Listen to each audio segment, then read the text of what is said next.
Assalamu alaikum, dear students. Welcome to the class of Islamic Banking and Finance.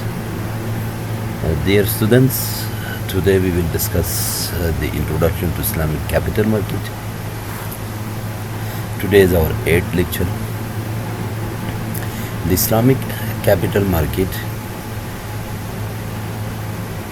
consists of all these topics without conventional capital market. Dear students, we will discuss in introduction to Islamic capital market,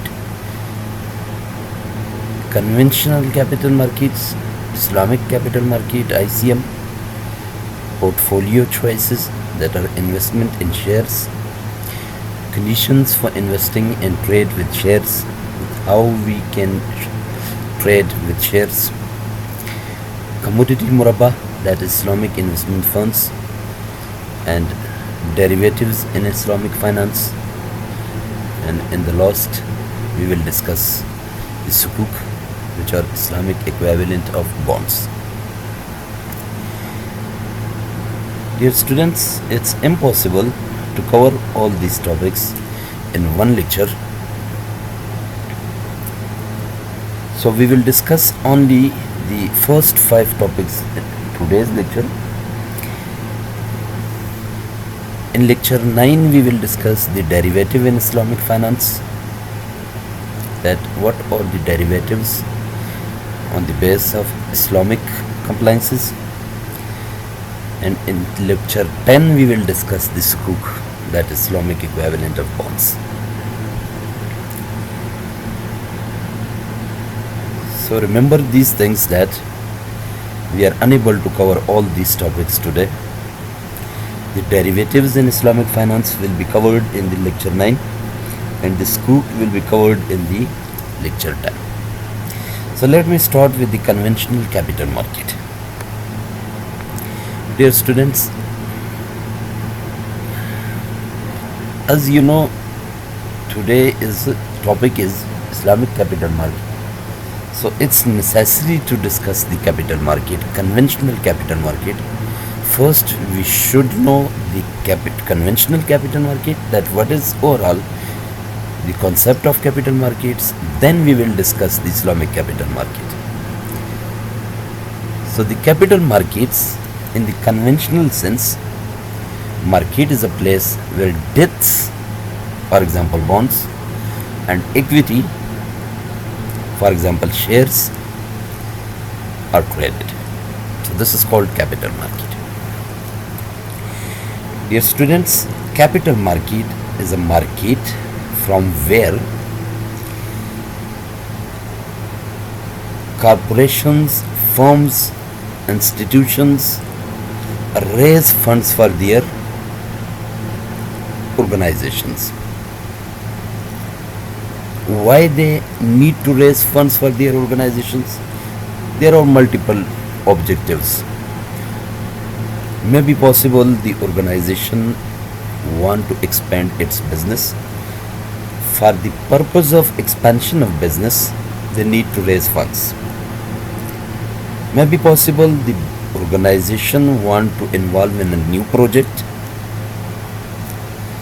So for the purpose of assessing and implementing the new project, they need to raise funds. So these purposes compels the organizations, the firms, to raise funds, and these funds are raised from the capital market. Keep in mind that not only capital market is a way of raising fund. There are a lot of other markets from where organizations can raise their funds, but today we will only discuss the capital market is a way of raising funds for the institutions, for the organizations, for the firms, for the organizations to raise funds for their future projects. A market in which individuals and institutions trade financial securities Organizations or institutions in the public and private sector are also often sell securities on the capital market in order to raise funds. Before I told you, most of the organizations raise funds from the capital market, get money from the capital market by issuing bonds or by issuing shares in the market. So the most common products of the capital market are bonds and shares. So these bonds and shares are issued in the market, in capital market, and against these bonds and shares, they raise funds for their future projects in the organization. So capital markets are financial markets for the buying and selling of long-term debts or equity-backed securities. So these equity-backed securities are also means long-term debts. These markets channel the wealth of savers to those who can put it to long-term productive use, such as companies or governments are making long-term investments. Government also can raise funds for their organizations, for their future projects. Government also want to raise funds, need to raise funds for their building of roads, building of hospitals, building of colleges, universities, dams, different projects government will face. So government also need to raise funds, and they will sell the equities or bonds in the capital market and raise funds for their future projects. Who are the participants in capital market? The issuer of securities. The issuer of securities. The first, there are three participants in the capital market. First, the issuer of securities, the second is investor, and the third is the intermediaries. Issuer of security is a borrower, means organization, institution, government who want to raise funds for their future projects. So they are borrowers, or they are deficit savers. Deficit savers means they don't have money to fulfill the future needs. So they are deficit savers who issue securities to raise funds. These are the organizations. They are the participant who issue securities to raise funds, and these securities are bonds and shares. They may be corporate sector, such as corporations, firms, institutions, or they may be possible, they can be central government. Before I told you, government also face in the future projects. The second participant of the capital market is investor, who are surplus savers. The persons, the people, the institutions who have money in surplus and they want to invest in the market or invest in the capital market, who deploy savings by subscribing to these securities. Their people purchase these securities from the issuers, include retail investors, mutual funds, hedge funds, insurance funds. These are all financial institutions, so they can invest in the capital market. So they are also participants of the capital market. Third participant of capital markets are the intermediaries, agents who match the needs of the users and suppliers of the funds. They are agents who matches the needs of the users and suppliers of the funds, means borrowers and lenders. They match the borrowers and lenders. They bring face to face the borrowers and lenders. The deficit savers and the surplus savers. They are matched, the deficit savers and the surplus savers. So they are intermediaries, they are the brokers, they are the financial institutions who participate in the capital market. The nature of capital market. What is the nature of capital market? It has two segments, the primary and the secondary markets. So we will discuss the primary and secondary market in the upcoming slides. It performs trade-off functions.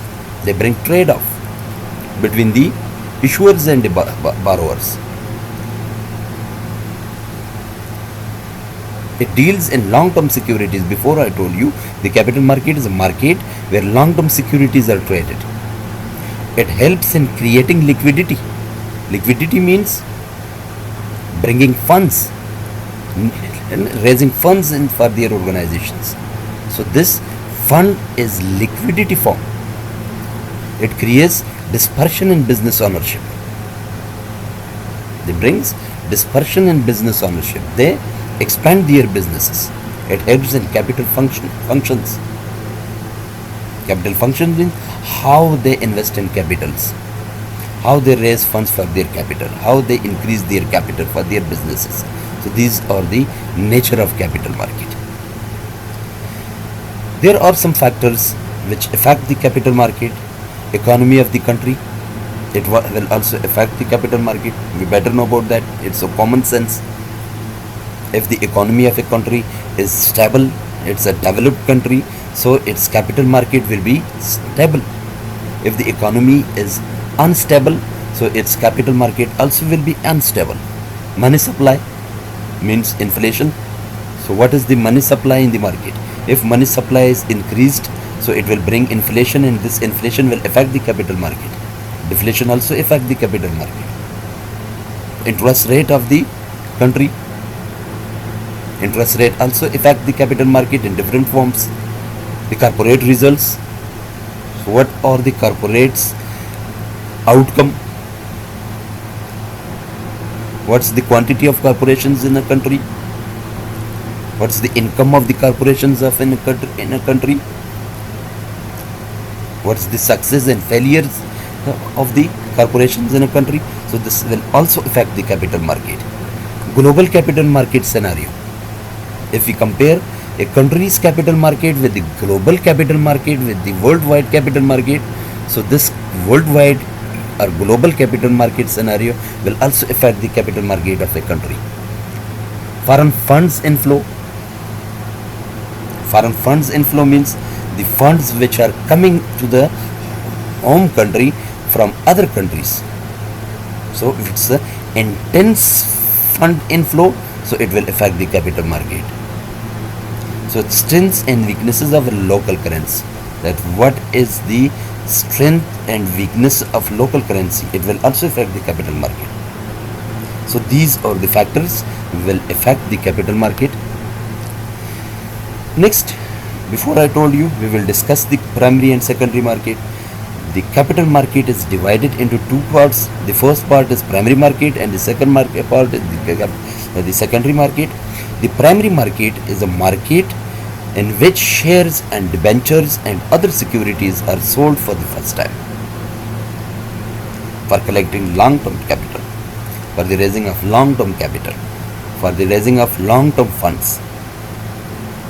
So this is primary market, where the first time shares and debentures and bonds or other securities are sold. So this type of market is called the primary market. This market is concerned with the new issues. Therefore, the primary market is also called new issue market, NIM. So initial public offerings are made in primary market. Second is the secondary market. Secondary market refers to a market where securities are traded after being initially offered to the public. In the primary market, these primary markets, these companies, these organizations are listed on the stock exchange. It is the trading avenue in which the already existing securities are traded among investors. So in these secondary markets, the organizations are not participants, because organizations are participants of primary market. In primary market, organizations offer their securities for the first time directly to the investors. But in secondary market, the already issued securities are traded between all investors. And banks facilitate secondary market transactions by opening direct trading and demat accounts to individuals and companies. So they have accounts in which individuals and companies are listed and registered in these accounts. So these accounts are facilitators to the secondary market. So these are secondary market. So dear students, this was a brief discussion of the conventional capital market. So in conventional capital market is a very broad concept, broad topic. We cannot cover all the terms, terminologies, all the concepts relating to the capital market. So only we briefly discuss the secondary market, conventional secondary market. The conventional secondary market will be discussed in other finance subjects in the upcoming semesters. So for now, it's enough for you to know about that, what is capital market. Now let's start the Islamic capital market, ICMs. Islamic capital markets refers to the market where the activities are carried out in the ways that do not conflict with the conscience of the Muslims and the religion of Muslims. So this is called Islamic capital. Market is capital, same like the conventional, but all the activities, all the transactions are not against the Islamic religions or against the Sharia compliance. In other words, we also can say that ICMs represents an assertion of religious law in the capital market transactions, where the market should be free from the involvement of prohibited activities by Islam. If the activities are prohibited by Islam, so it will become the conventional capital market, as well as free from the elements such as ushuri, which we call riba, interest, gambling, messages, and the ambiguity gharar. We studied before all these, that what is riba, what is gambling, and what is ambiguity gharar in the previous lectures. Recall from the previous lectures, we studied all these issues, all these concepts in the previous lectures. So these markets, these capital markets, Islamic capital markets, are free of all these elements, from the riba, from the gambling, and from the gharar, ambiguity. So if any market, capital market, which are free of all these activities, all these transactions, so it is called Islamic capital market.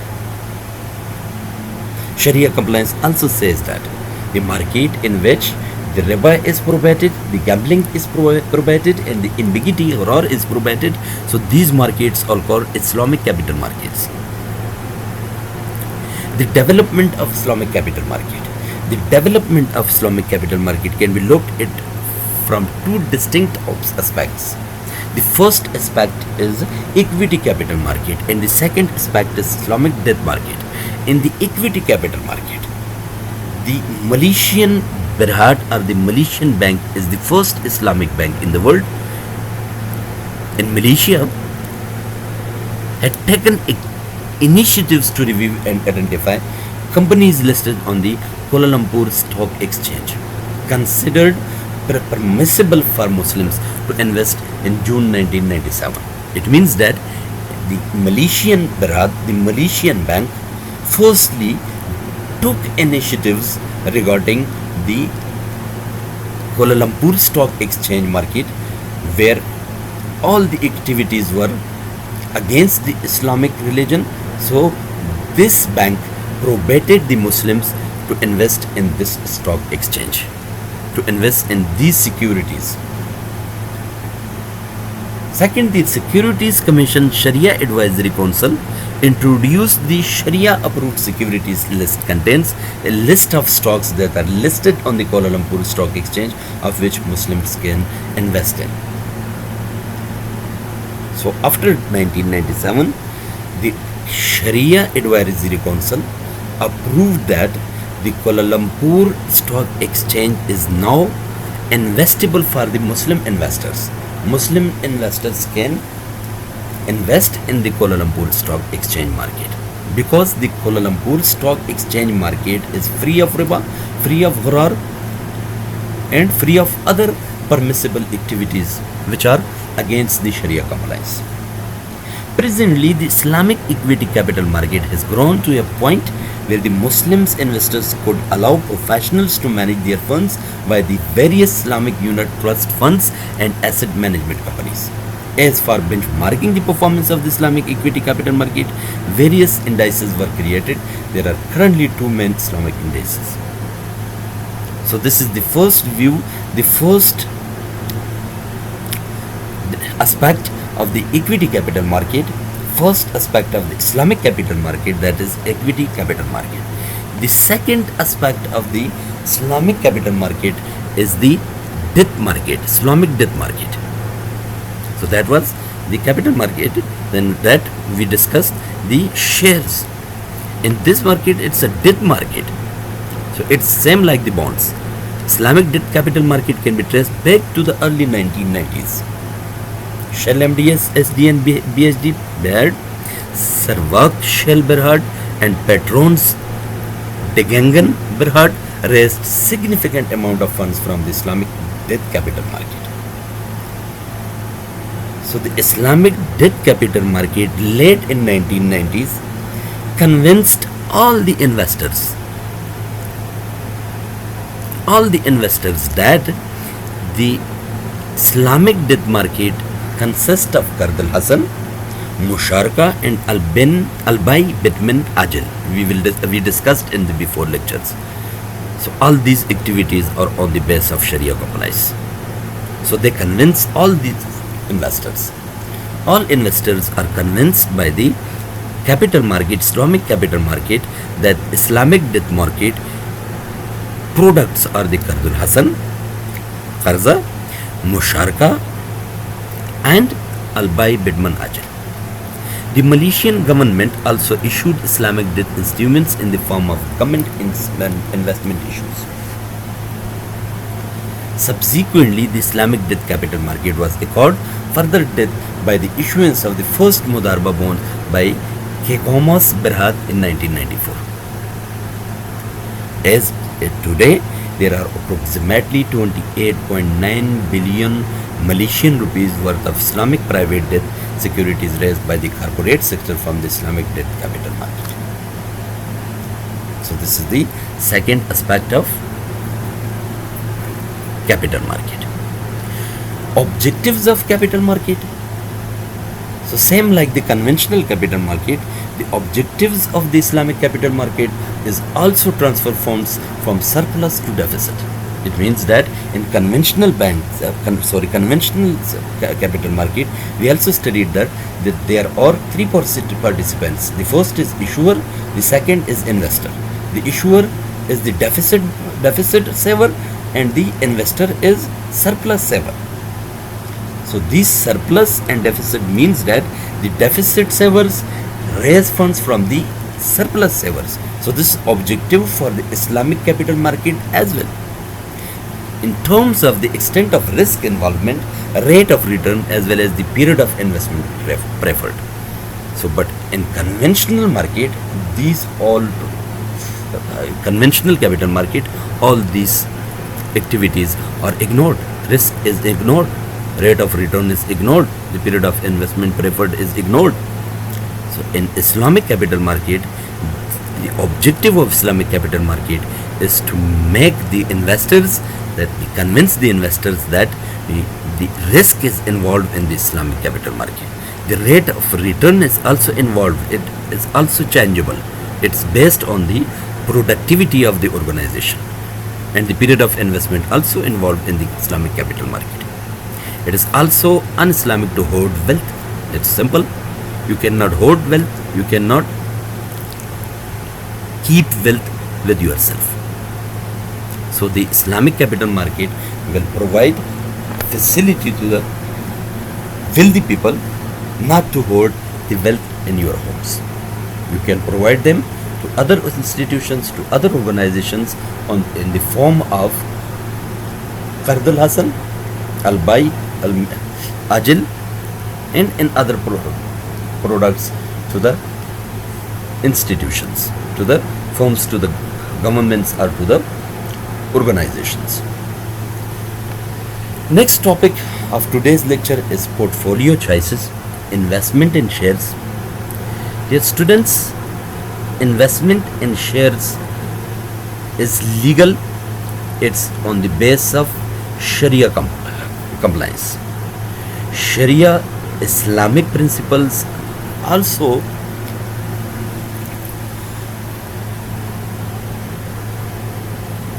permits the investors to invest in the share market, to invest in the shares of the organizations. Shares represents units of ownership, interest, or a specific part of the total capital of a company. So it's a type of raising funds for the organization where investors become the owners of that organization by the purchasing of shares of that organization.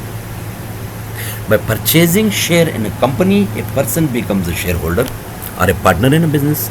As such, a shareholder is entitled to receive proportional profit that result from the company's economic activities, the productivity of the organization, similar to a musharaka arrangement. It's similar to the musharaka arrangement. In general, there is nothing wrong with buying or selling shares as part of our investment strategy, as long as Sharia conditions relative to the main business of the company are followed. But dear students, remember some things. Keep in mind, the main business of the company does not violate Sharia. It is not permissible to acquire the share of the companies providing financial services on interest. The companies who are providing financial services on the base of interest, you are not permitted to invest in those shares. Like conventional capital market, like conventional banks, like conventional institutions, insurance companies, their all financial activities are on the base of interest, so you cannot purchase the shares of banks and the shares of insurance companies. Are the companies involved in some other business not approved by the Sharia, such as companies manufacturing, selling, or offering